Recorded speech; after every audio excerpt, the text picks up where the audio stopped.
E tani vim të pyetja e tretë. A ka evidencë që mbështet judaizmin?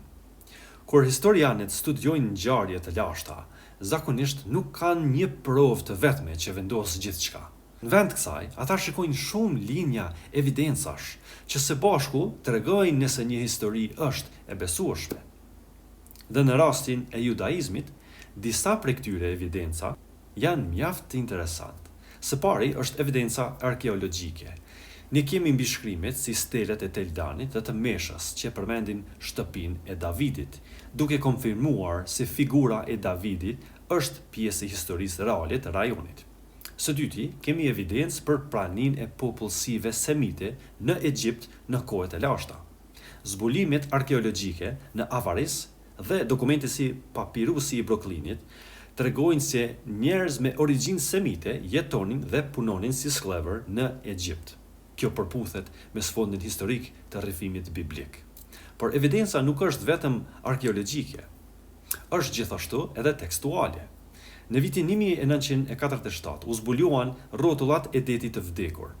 Këto manuskrite ose dorëshkrime janë mbi 2000 vjetra dhe përmbajnë kopje shumë të hershme të librave të Biblës hebraike, përfshirë pjesë të Toras.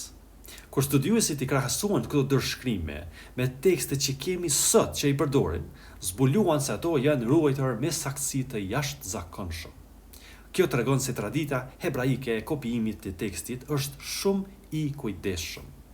Pra, kur lexojmë tekstin sot, kemi arsye të forta të besojmë se ai është shumë afër formës origjinale.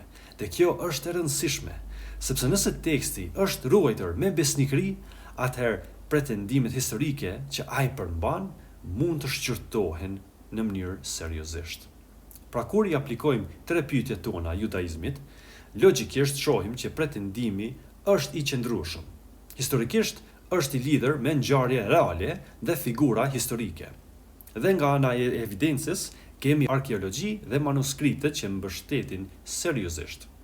Kjo nuk do të thotë që çdo pyetje është zgjidhur, por tregon se judaizmi nuk është thjesht një mit i shkputur krejt nga realiteti. Është një traditë e lidhur thellë me historinë. Dhe pikërisht mbi këtë themel ndërtohet krishterimi.